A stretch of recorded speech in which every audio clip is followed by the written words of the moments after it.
Na tela branca ao centro, o título em letras azuis informa: Aplicação de ferramentas computacionais para apoio ao ensino de matemática para alunos com deficiência visual.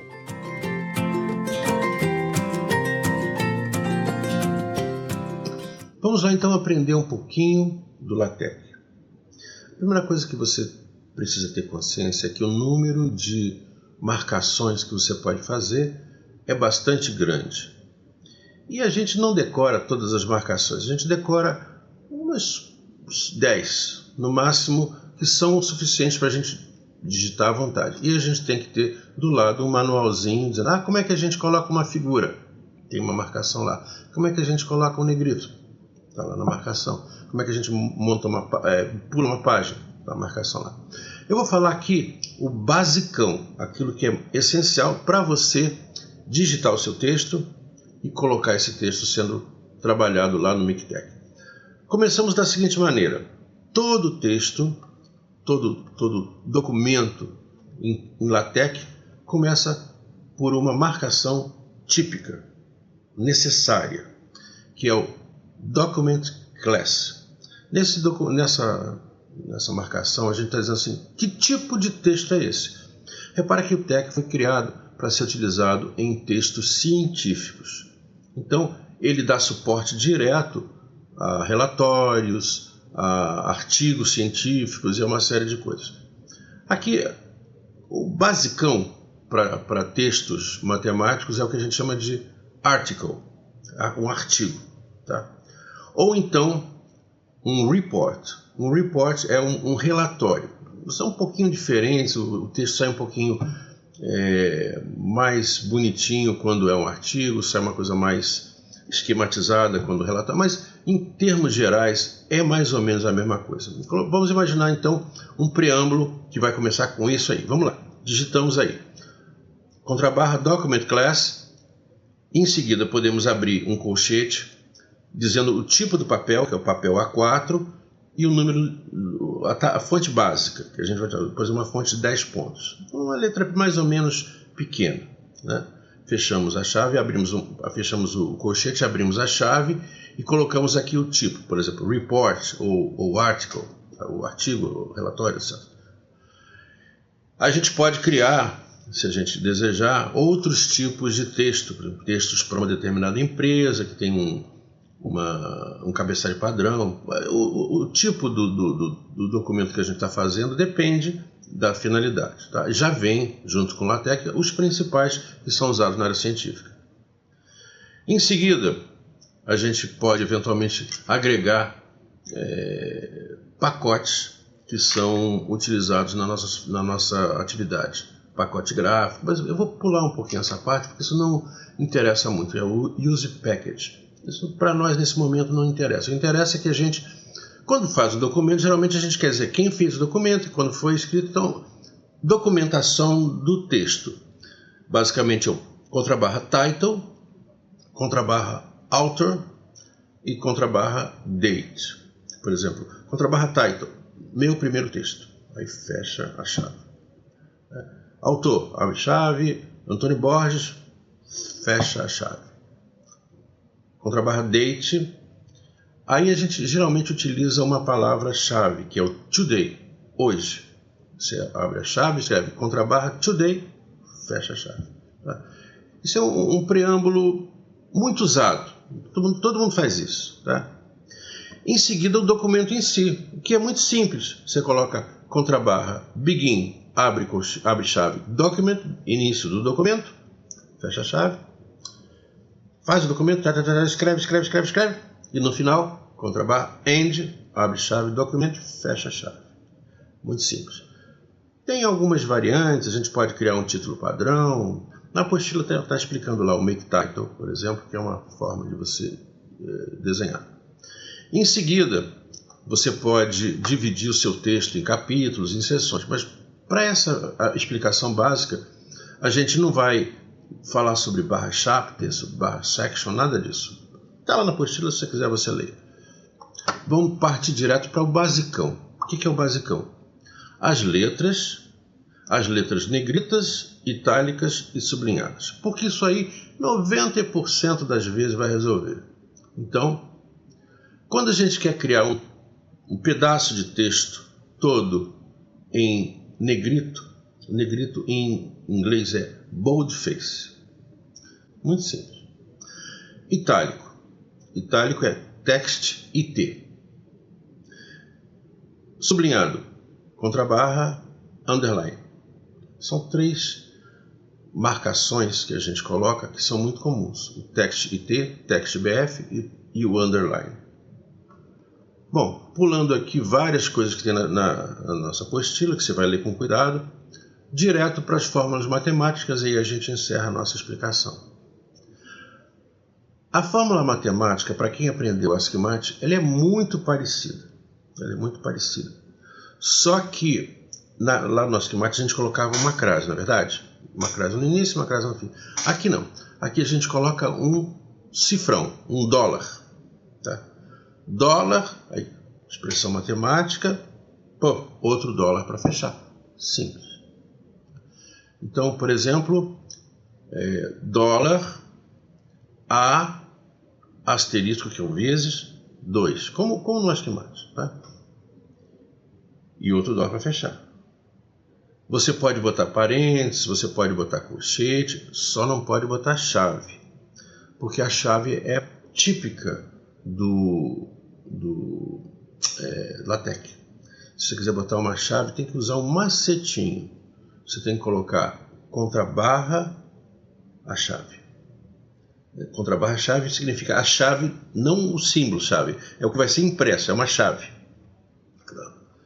Bom, há 2 tipos de formatação que a gente utiliza no texto. Na verdade há mais, mas 2 são as mais importantes.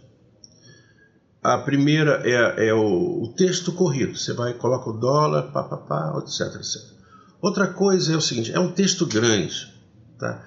E você não quer ficar abrindo dólar e coisa e tal. Então você utiliza o que a gente chama de uma equação destacada do texto.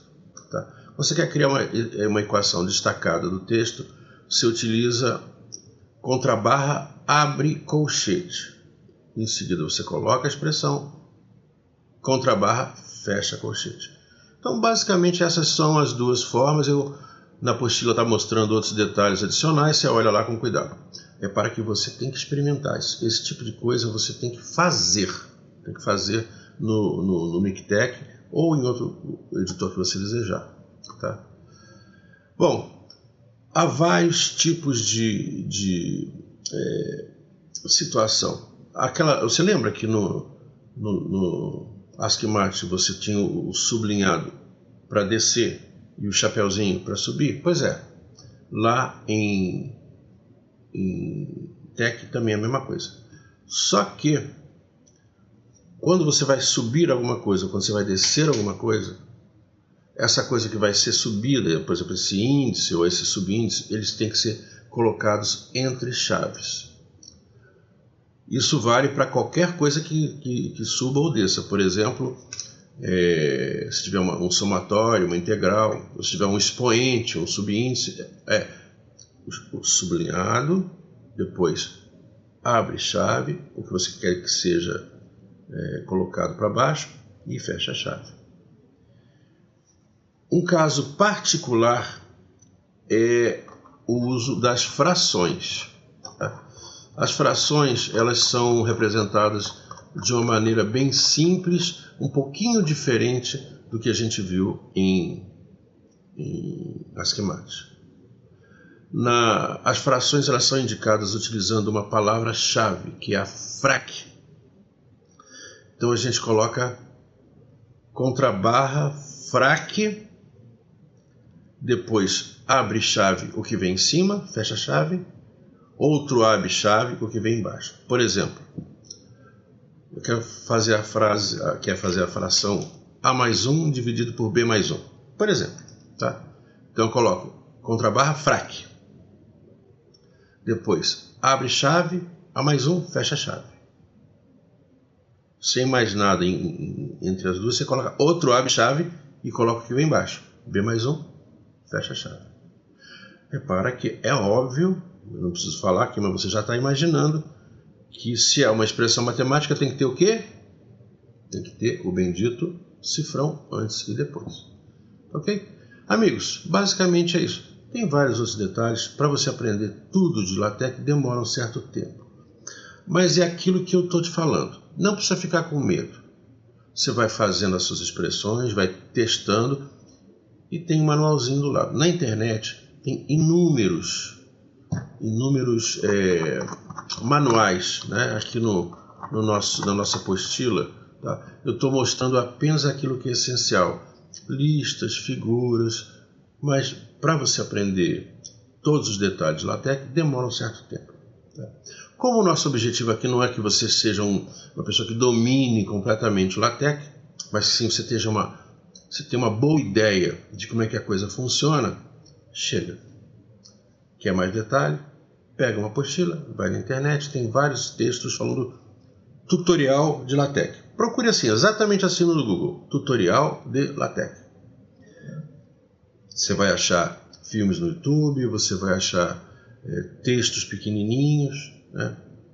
Mas posso dizer o seguinte, depois que você começa a entender os primeiros símbolos, o próprio MikTeX já tem um help, já tem uma ajuda, que vai listar para você as possibilidades. E você realmente, provavelmente, não vai ter grande dificuldade de aprender. Lembrando, nós estamos aqui falando do TeX como sendo uma opção avançada ao uso do ASCII.